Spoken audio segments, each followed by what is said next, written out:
All right, Rabbi, say good morning, a good chodesh. What an incredible schus, Baruch Hashem, to be able to start the new month with a beautiful, beautiful daf of Maseches Nedarim.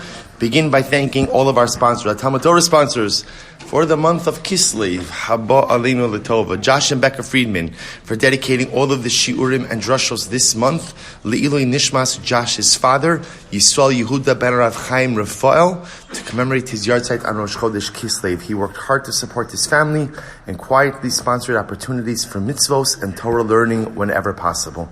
Truly beautiful. To thank our Talmud Torah sponsors for the month of Kislev, Sammy and Malka Esterson, for dedicating all the shiurim this month in memory of their parents, Ludwig Stiefel, Yitzchak Leib ben Aharon haKohen, Sarah Stiefel, Sarah Rachel Bas Baruch Avraham, and Hinda Esterson, Hinda Bas Henoch Efraim. And in honor of Emirz Hashem health and continued gesund for their father, Mr. Morton Esterson, Emirz Hashem ad mea ve'esim shanim tovos. We hope that in the merit of our Talmud Torah, all of the neshamas will have an aliyah. Mr. Esterson will enjoy incredible gesund and nachas from his family, ad mea ve'esim shanim tovos. But so with that, let us begin. First of all, again, what a good chodesh, a happy Thanksgiving. I say it's important, Thanksgiving is always one. I grew up in a family where the truth is we always celebrated Thanksgiving. And it's such, whether you celebrate Thanksgiving, don't celebrate Thanksgiving. First of all, people like to say every day is Thanksgiving.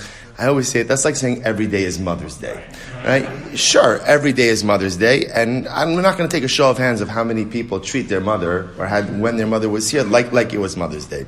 So of course, a person is supposed to have hoda'ah and gratitude for everything we have each and every day. But l'maisa, we don't do it every day. So at least take some time out on a day like today. First of all, to have incredible gratitude for the country in which we live in.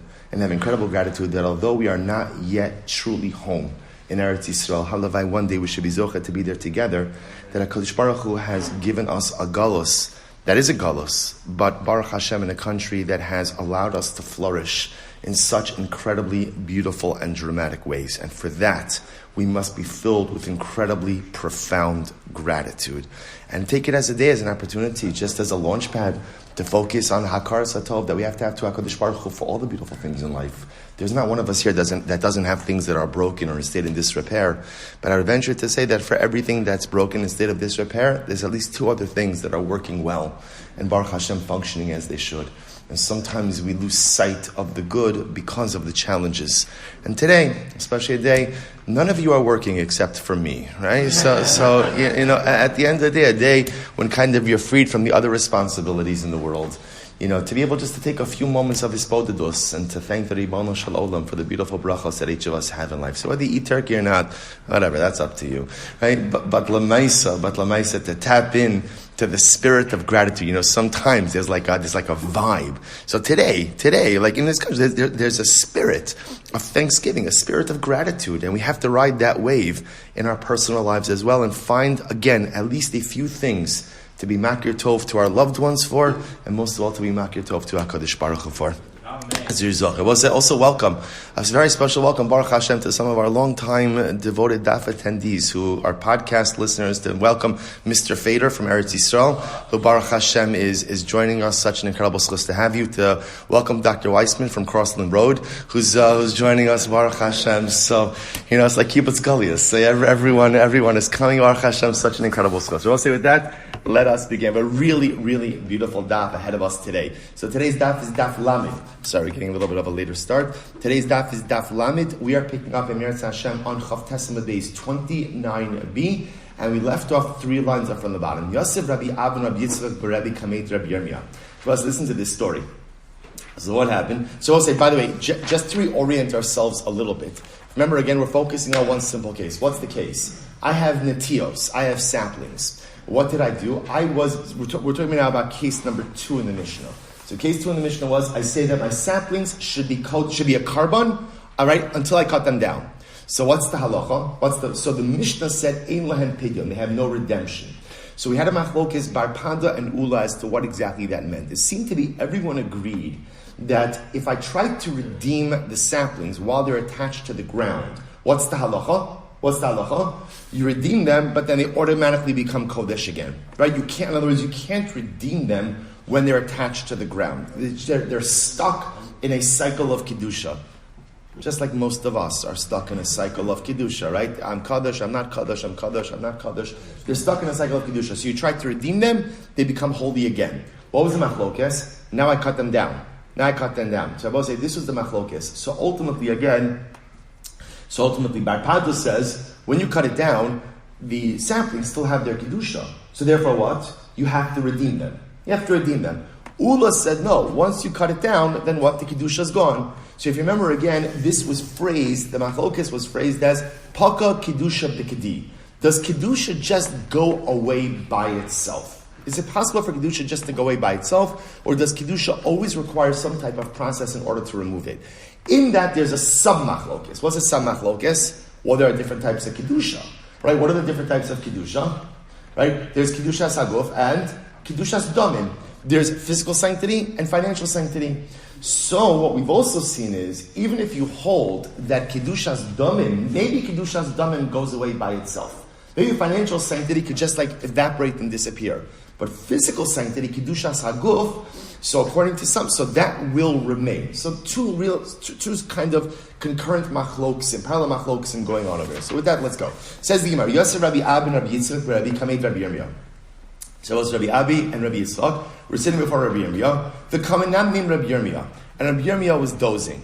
They will say, you ever wonder to yourself, like, why does the Gemara have to include that detail? Right? In other words, okay, Rabbi Yirmiyah was dozing, right? Why? Like, why preserve that for all eternity, right? In the Dapim of Gemara for Klal Yisrael.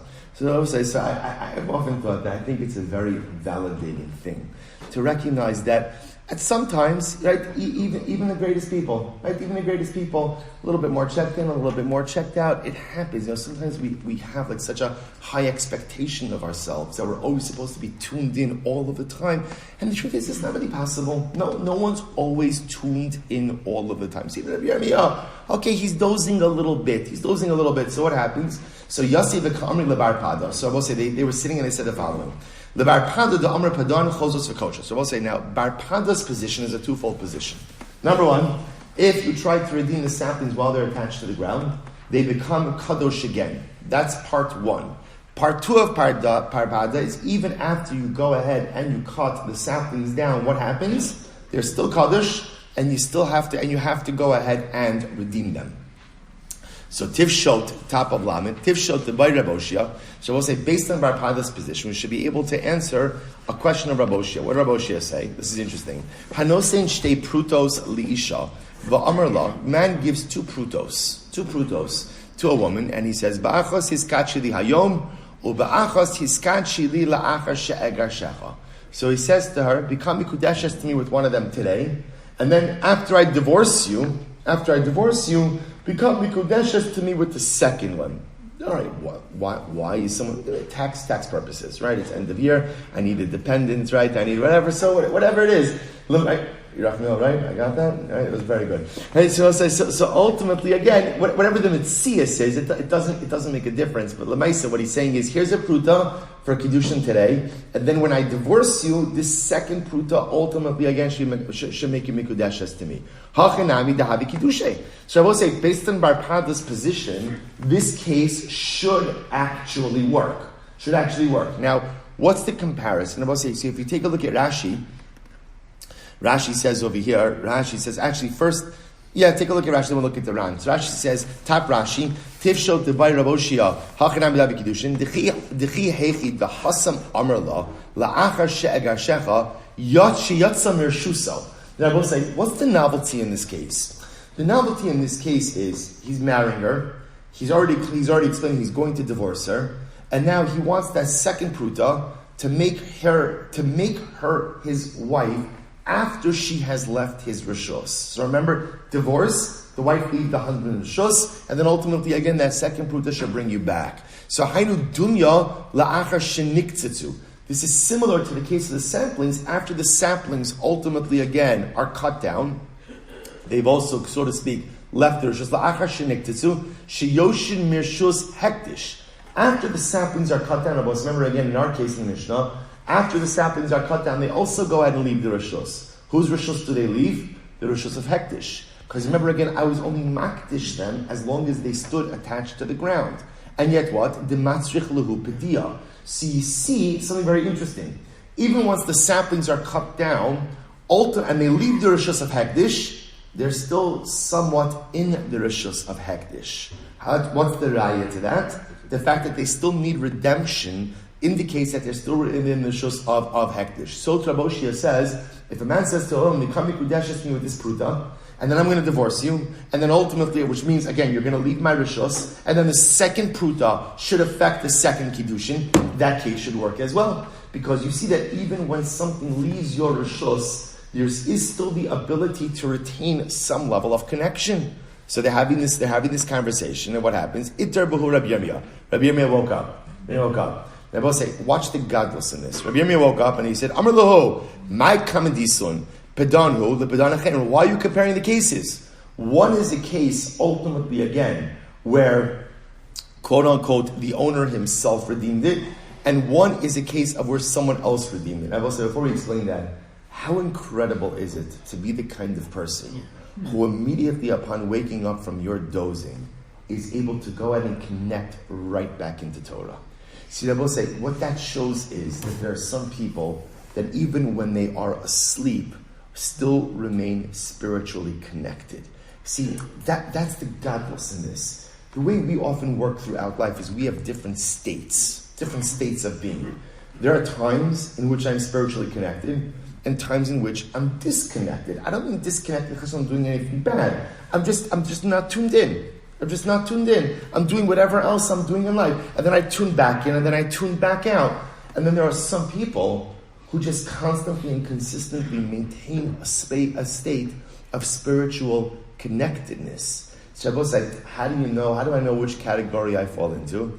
So there's a couple of different ways. Number one, it's always interesting to see, what do I dream about?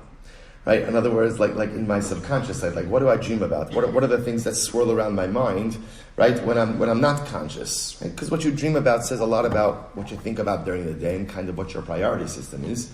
And when you get up, kind of what's your first orientation? What's your first orientation?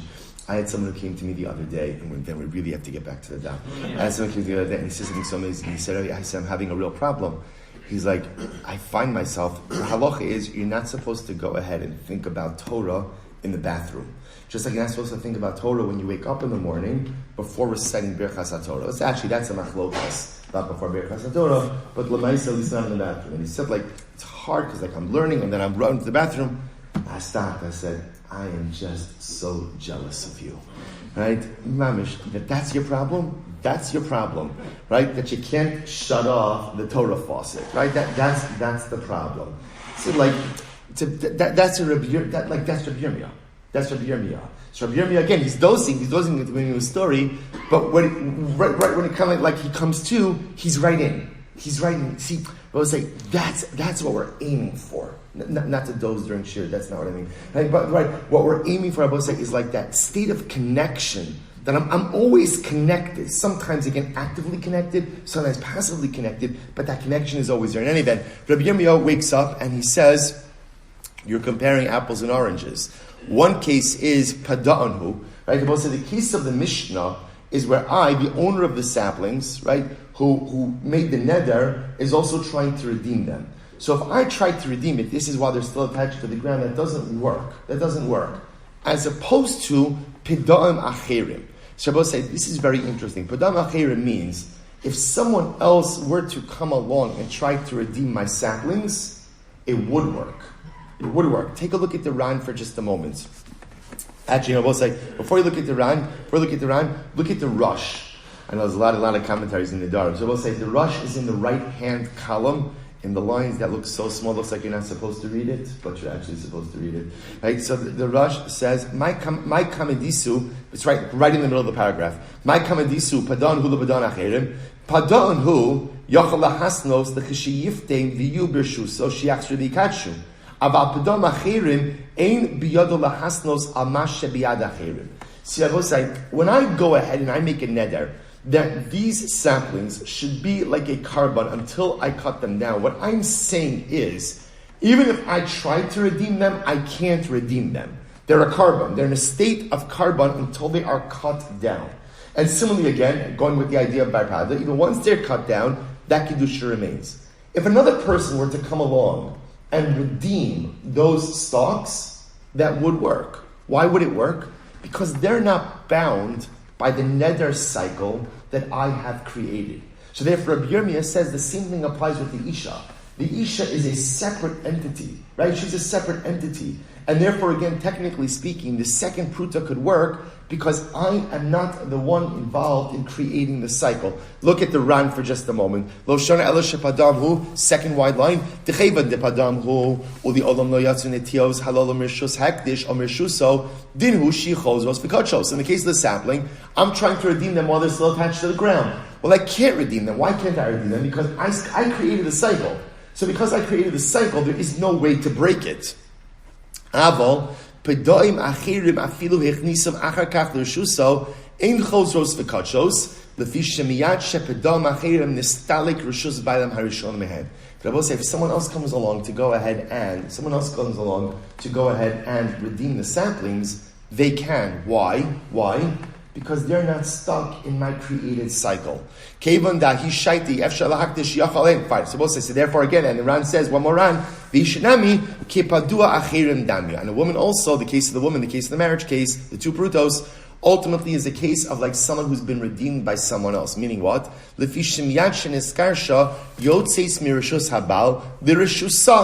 Ultimately, again, once she gets divorced, she leaves her husband's domain, she comes into her own, and therefore, ein kiddushin chalin aleh. And therefore, again, ultimately, the second kiddushin will not take effect. So I will say, what the Gemara is introducing here is something very interesting, which is this idea. So let's go back just for a moment to bring it all together.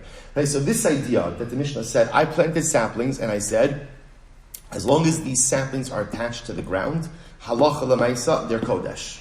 So what's the halacha? If I try to redeem them while they're attached to the ground, what's the halacha? Can't do it. It doesn't work. If someone else were to come along and redeem them, it would work. Why? Because since I created this neder cycle, I can't extricate myself. I'm bound by the reality I created. Someone else is not bound by that reality, and therefore they could come along and actually redeem it. An incredible qualification is, I will say, by the way, what a profound Musar skill as well, right? Sometimes there are realities or like cyclical realities, cycles, right, that we create for ourselves that we cannot get ourselves out of. And sometimes what you need in those situations is someone else outside of you to help extricate you from your self-created reality. It's the Chazal call this Ein chavush matiras atzmei beis asurim. The person incarcerated in jail often cannot get himself out of the cell. The door's right there. I'm just too fatum. I'm just too overwhelmed by my circumstances. I can't get out. This is just an incredible metaphor, right? I create a reality, and often I can't break that cycle. I can't get out of that reality. But amazingly enough, someone else can. And sometimes that someone else could be the one outside of me, could be the one who helped me break that cycle as well. So the Gemara goes back. The Gemara says, Amar Rabbi Yochanan. So the Gemara says, good. Hachem Rabbi Yochanan, Padanu, Chozros Tekachos. So Rabbi Yochanan says, you're right. This is why in the case of the saplings, if I try to redeem them, ultimately, again, they just become Kodesh again. Padam Aharon, someone else tries to redeem them, Ein Chozros Tekachos. Ultimately, again, they do not become Kodesh again. The Isha, Kipadua Achirim Dami. Rabbi said the case of the woman is like a case of where someone else goes ahead and is in Hodis. Therefore, Rabbi said, by the way, the case of the two prutos doesn't work. Right? The case of the two prutos doesn't work. Because again, I say to a woman, I go to a woman, fine. And here's a second pruta for when after I divorce you will become Mikudeshas again. It doesn't work. Why? Because once there's gerushin, once there's divorce, she's her own person. Therefore, that second pruta has no power to bring her back in. So too, the Gemara says, in the case of the saplings, I made the hektish. Because I made the hektish, I can't break the cycle that I myself created. But someone else can come in and absolutely redeem it. We'll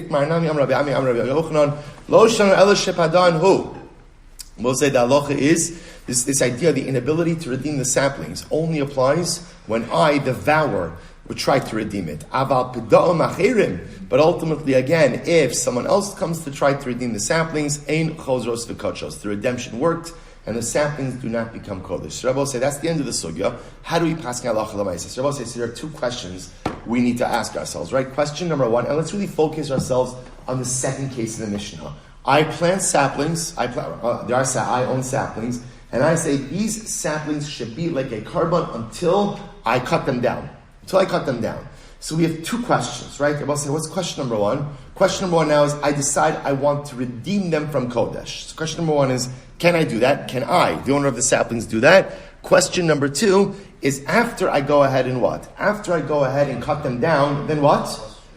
Do they need pidyon? In other words, is there still a kedusha status attached to it, and therefore it needs redemption? Or kedusha paka b'kedi? Once you cut it down, ultimately the kedusha simply evaporates. So Rabbi say, comes the Rambam. Where would it be without the Rambam? So the Rambam writes, Rabbi saying, Hilchos mi'ilah halacha dalid parak yud aleph. Here we go. Ready? Aval. Im amar hari netios elu karbon ad shikatzitzu.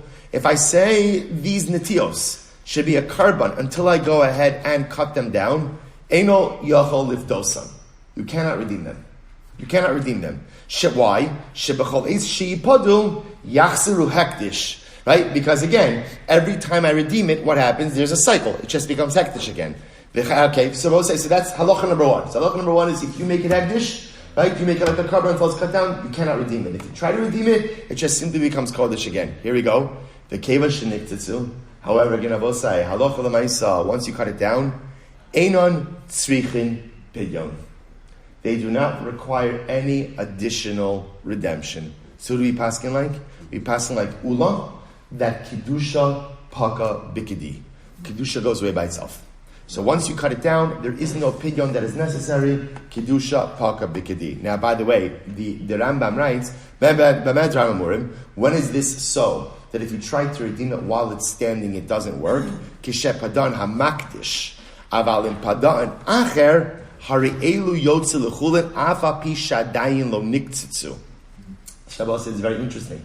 If someone else redeems it while they're still standing, ultimately that works. V'mutarin aflamakdish, and once someone else goes ahead and redeems it, it becomes permitted even to me, the person who made the vow. So therefore, I will say, this is how I pass halacha l'maisa. So while it's attached to the ground, you can't be pulled it. If you are pulled it just becomes kodesh again. Once it's cut down, the kedusha simply evaporates, dissipates. We pass in like ula, kedusha, paka, bikedi. That was, I think, something really beautiful.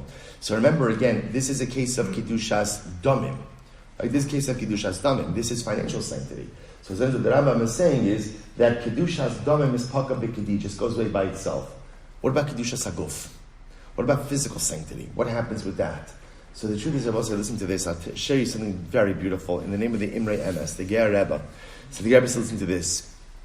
He says, we paskin kedushas haguf lo paka bikedi.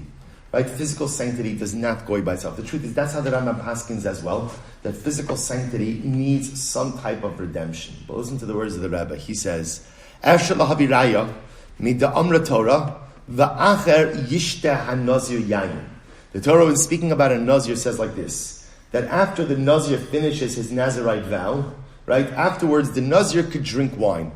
And the Rebbe says something amazing. V'zen ne'emar acher sha'avri mei nazirus u'kvar hevi karbonosav. So remember again, this is talking about a guy who's already gone through the duration of his Nazirus, already brought his concluding sacrifices, and yet the Rebbe says something amazing. Al kol zeh, karaso haTorah Nazir. See, Rebbe say the Torah says after everything, the Nazir could drink wine. Huh? A Nazir can't drink wine. Right? In other words, when after everything means he's finished the duration of his Nazirus, he's brought his karbanos, the Nazirite vow is over. It should say, Va'achar ken yishtaha ish yayin. But it says the Nazir could drink wine. Says the Imre Emes, what do you see from here? Ki b'meha naziris nikra kadosh, k'desiv kadoshiyah, u'kedusha lo paka bikadi. The Ger Rebbe says something so beautiful. He says, who's the Nazir? A Nazir. Torah calls the Nazir a kadosh. Or also calls him a chote, but calls him a kadosh. Calls him a kadosh. He's holy. The Rebbe says, because once you amass physical sanctity, that never leaves you. That never leaves you. Kedusha lo paka bikedi, bikedushas haguf. People say, what a profound idea. Financial sanctity could simply evaporate. But Kedushas Haguf, physical sanctity, that remains with you forever. The Nazir is forever called the Nazir, even after his Neder and his Yisor. Almost like the Imre Emes is teaching us such a Givalki Yisor. Hear what he's saying. He's saying that if I do things in life that earn me Kedushas Haguf, I put on tefillin, I have Kedushas Haguf. I learn Torah, I have Kedushas Haguf. I do Chesed, anything I have to do with my body, by definition, endows you with Kedushas Haguf. You know what that means? See, sometimes, how do we think in life? Okay, I put on tefillin, I learn Daf Yomi. And then what happens? Then I'm going to go home today, I'm going to run a Ponzi scheme. I'm just going to say, right? I'm going to run a Ponzi scheme. Right? I'm gonna, you know what, this guy from FTX, I don't know, it looks like a schlump. Right? And it's incredible. And somehow, how does anyone trust their money with someone who can't put on a suit? I don't understand. But Lamaisa, right? So I decide that you know what, I'm gonna do this. So I think I do something terrible. Right?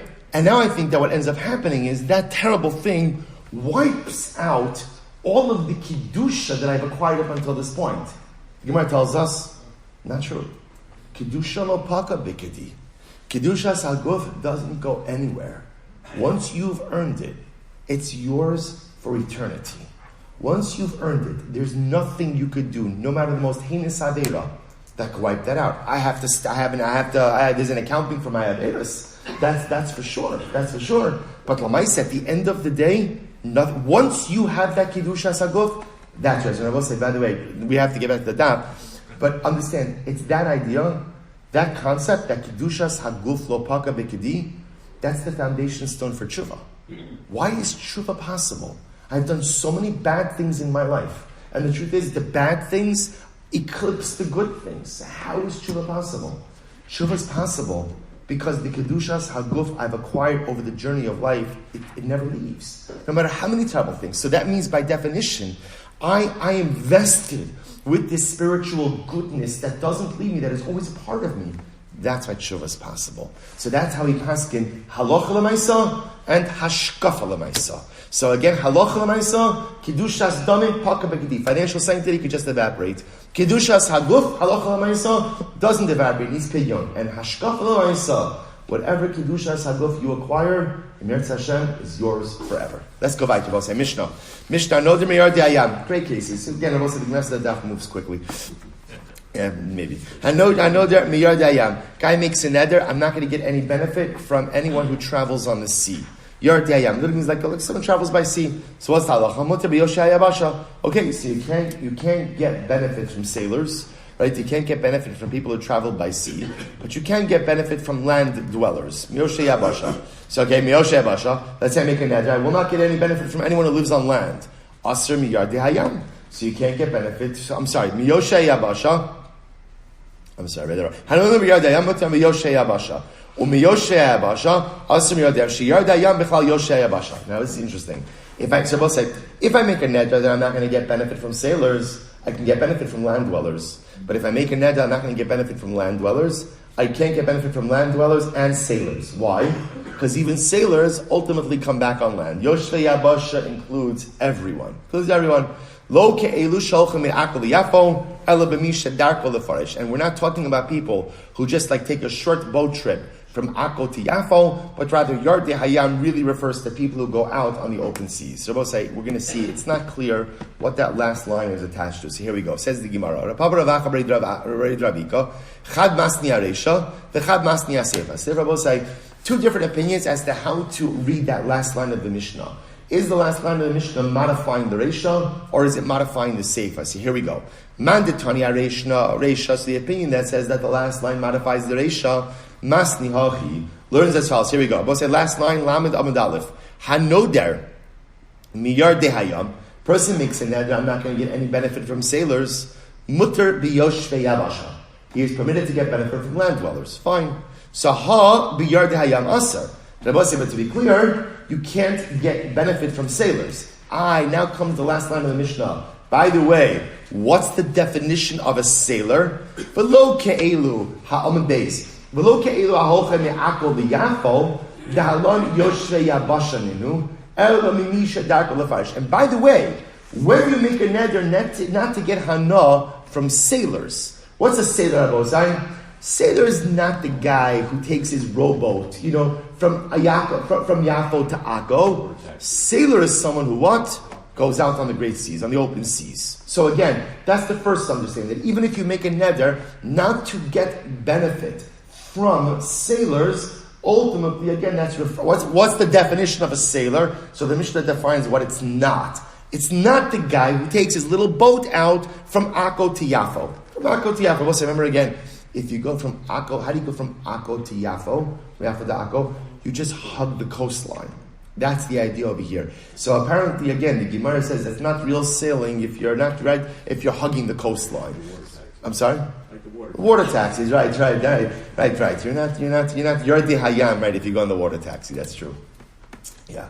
The truth is, it's more dangerous just to go downtown than to take the water taxi. Yeah. So anyway, so the Mishnah says as follows, right? So ultimately, again, so according to that approach, it's modifying what's Yardei Hayam. Next, Uman de Masni Aseifa, Masni Yakin. The one who says the last part of the Mishnah is going on the Seifa understands it as follows. Hanoder miyoshvei yabasha, asr biyardei hayam.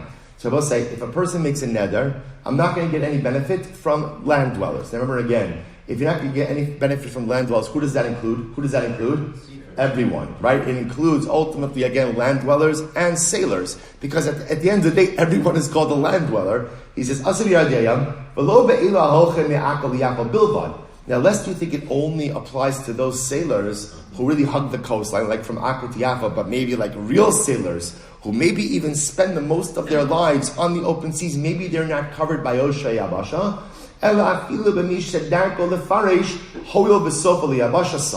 Rather, you're going to both say, again, if you make an neder against Yoshvei Yabasha, it even applies to sailors who travel on the open seas. Why? Because at some point in time, they're coming back on land. And say, so that's halacha. So you make a neder not to go ahead and get benefit from sailors. You can't get benefit from sailors, but you can get benefit from land dwellers. You make a neder not to go ahead and you make a neder not to get benefit from land dwellers. That includes everyone, including sailors. Beautiful. Mishnah. Hanoder meiroe hachamo. It's very interesting. So let's say a person makes a neder. I'm not going to get benefit from anyone who sees the sun. So Asr Af Besumin, he's not allowed to get benefit even from someone who's blind. Why? But he said anyone who sees the sun is talking about sight. Because he will say, what does he mean when he says for people who see the sun? Or right, for he means really for people who are seen by the sun. In other words, he doesn't really refer to people who see the sun, but people who are seen by the sun. So the Gemara says, my taima, which, by the way, who are the people seen by the sun? Who are those people? Pashas everyone. My taima, midloka amar min haroin, lafuke dagin vubrim. So I will say, because again, he could have said roin, right? If he was just making a neder about sighted people, he could have just said, I will not get any benefit min haroin, from people who see. The fact that he phrased it as roe hachamo refers ultimately again to people who are seen by the sun, people. So what does it come to exclude? I will say, remember again, whenever you're making a target, whenever you're making a neder, the assumption is you're including something, excluding something. So roe hachamo seems to include everyone. Who's not included? Dogim v'ubrim. Who's not included, Rabbi was saying? Ultimately, not included fish, live underneath the water, not seen by the sun, and ubrim, a fetus. Rabbi will say, we'll see the fetus thing could come up actually, interestingly enough, in cases of mekach umemkar, in cases of monetary law, when you're buying a pregnant animal. So that could actually come up. We'll actually see some cases like that later on in the Masechta. Says the Mishnah, Hanoder mishchoirosh, another interesting case. I take a neder that I will not get any benefit from shchoirosh, from people with a dark head. Shchoirosh, dark head. Asr b'karachim. You are even prohibited to get benefit from bald people. Now I will say, shchoirosh sounds like dark-haired people. I'm not going to get any benefit from dark-haired people. All right? Mishnah says you can't even get benefit from bald people. Furthermore, ubali sivo, so old people. What does it mean, old people? Someone with white hair or non-black hair. Umutter. So we'll say. So what it sounds like over here is, if I make a neder not to get benefit from dark-haired people, it sounds like what the Mishnah is saying is that includes all people. All people. Who does it exclude? Umutter b'nashim. It doesn't. So it excludes women, ukitanim, and children. She'ein nikra'in shchorei rosh ela anashim. So we'll say, interestingly enough, shchorei rosh, dark-haired people, is a reference to men. We'll say one of the concepts we're going to be introduced to today, we've seen it already in passing, but this is the primary topic of these Mishnayos, is Nedarim holchin achar lashon bnei adam. We'll say in general, the way Nedarim work is we go after the way people speak. So what Rich is introducing us to is that the colloquial phrase, right, for men is shchori rosh. Shchori rosh, one way, a group of men, group of shchori rosh, dark-haired people. But that refers to men. They're men of all ages, right? Men of all hairlines or lack thereof, right? But again, who doesn't it include? Doesn't include women and children. It says in my time, because it will say, if I really just meant to make a neder against people who have hair, right? I would have said, I cannot get benefit mi ba'alei seyar. People with hair. Doesn't say that. Therefore, shchoi rosh is a term that refers to men. So again, but I'm permitted to get benefit from women and children. My time, this is very interesting. Anoshim zimnin de michsure shayu v'zimnin de miglore shayu. So let's listen to this. Men, it was interesting. Men were the only group that sometimes had their head covered, sometimes had their head uncovered. Aval noshim li'olo michsu. So we'll say, obviously, the Gemara is also stating like a societal norm. Women always had their hair covered, always had their head, their head covered. Okitanim li'olam miglu. And children always had their head uncovered. So women always had their head covered. Children always had their head uncovered. So therefore, also what that means is, if you're referring to women, you would refer to them as the group of people with the covered head. If you're referring to children, you would refer to them as group with uncovered heads. Men can't be referred to in that way because sometimes they have covered heads, sometimes they have uncovered heads. Therefore, the way that men were colloquially referred to was shchorei rosh, dark-haired people. Dark-haired people. Therefore, if you make a neder not to get benefit from shchorei rosh, that applies to all men. Incredible. Here we go. Hanodim min hayilodim mutar bin oladim. So we'll say this is very interesting. If a person makes a neder not to get benefit min hayilodim, now I will say, the way the Gemara is understanding over here is the word Yelodim means people who were already born. So I make a neder not to get benefit from people who are already born. Mutar bin oladim. I am permitted to get benefit from people who will be born. Right? Bin oladim, who will be born. Min hanoladim, but if I go ahead and make a neder not to get benefit from those people who will be born, asr min hayilodim. I'm also ushered to people who were already born. Now the logic seems to be is that the lashon of noladim really seems to encompass both. Yelodim only applies to people who are already born. Noladim seems to be a bit more encompassing. Meir matter af yelodim. Meir says no, that's not true. Meir says that if you make an neder min hanoladim, which refers to people who are going to be born in the future, that means you're permitted to go ahead and get benefit from people who have already been born. The Chum say you're all wrong. When you use these lashonos, ultimately again, you mean, I hereby prohibit myself to give benefit from people who are born in general. Now we'll see what that means. Says the Gemara, Rabbi Meir, according to Rabbi Meir, ultimately again, if he doesn't have to, right, if he's mutter, ultimately again, from those who already were born, then at the end of the day, who does the neder asser him to?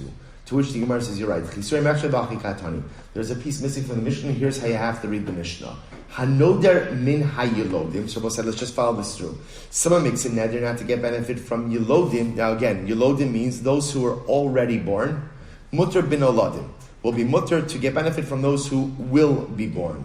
Min hanoladim, but if you make a neder that you can't get benefit, ultimately again from those who will be born, asr bi yilodim. You can get benefit from those who were already born.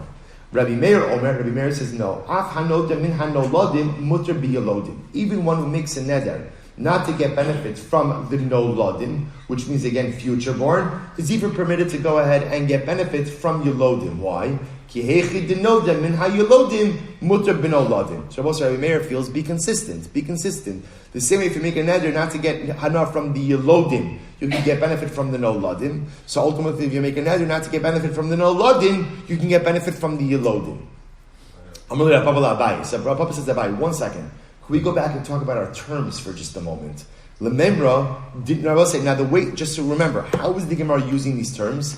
Yolodim refers to those who were already born, and Noladim refers to those who will be born, future. So Rav Papa says to Abai, I don't understand. I'm going to Papa Abai lemembra. The noladin the misyaldim mashma. Noladin means will be born in the future. Is that true? Elame'ata shnei banecha noladim lecha be'eretz Mitzrayim. When Yaakov Avinu speaks to Yosef, speaking about Ephraim and Menashe, and he says, your children who were born to you in Egypt, is he talking about future tense? Most of Menashe and Ephraim were already born. So you see that noladim doesn't mean future will be born. Noladim means what? We're already born. The elamai, the alidu mashma. Rather, you're right. Noladim means we're already born. Elamiata the sid, hine ben nolad lebeis yisha yoshio shmo. So maybe you'll say when it says there will be a son born to the house of David, his son will be his name will be Yoshio. Does that also mean he was already born? It can't be because Yoshio's father wasn't even born yet. So you see that what Nola means future tense. Elo mashmahachi or mashmahachi. You're right. Ultimately, again, the halacha or the nolad. The both say could be used either way. Nolad could mean was born already or will be born in the future. The Gemara says, "U'b'nedarim ha'halach achar lashon b'nei adam." So this is what we just said before. The halach l'maisa, the entire point of this is noladin itself could be used to mean was born or will be born. In nedarim, right, colloquially, how was noladin used? Noladin was referred to those that will be born. The way people speak is ultimately, again, people say yilodim refers to those who were already born. Noladin ultimately, again, refers to those who will be born. Now, both sides come along the Chachamim, and the Chachamim totally disagree with Rabbi Meir, Rabbi Meir and the Tanna Kama. What do the Chachamim say? The Chachamim omrim lo neskabim lozeh el misha daka livalid. So it's very interesting. The Chachamim seem to say that at the end of the day, whether you're saying yilodim, noladim, it doesn't really matter. When you make a neder like this, what are you saying? You prohibit yourself from getting benefits from anyone who is born. What does this mean? So the Gemara says, La fuke mai. What does that mean? Anyone who's born. I can't get anything from anything is born. Isn't everything born? Says the Gemara, La fuke dagim ba'ofos. Comes to exclude fish and birds. Or both saying, meaning what? If you look at the last round on the page, La fuke dagim ba'ofos shehem matilin beitzim v'lo mitzri b'mai iman. They lay eggs. So both say, ultimately, again, interestingly enough, according to the Chachamim, if you make a neder not to get benefit from noladim or yilodin, we're not talking about will be born, was born. We're talking about very simply things that are born live birth. So anything that's a live birth entity in this world, I can't get benefit from. And as opposed to something that's born from an egg. So fish, birds, anything else born from an egg, I would be permitted to get benefit from. Both sides, the Rambam Pask is like the Chachamim, that if you make a neder like this, ultimately, again, min ha-noladin or min ha-yoldin, at the end of the day, halacha l'maisa, it really means you're not allowed to get benefit from anything born, a live birth. A live birth. Was born, will be born. It comes to exclude those things that are not a live birth, but rather, again, are hatched from an egg. Rabosai, shkoyach, we'll stop here. We'll use the last 9 minutes. Mesilas Yesharim.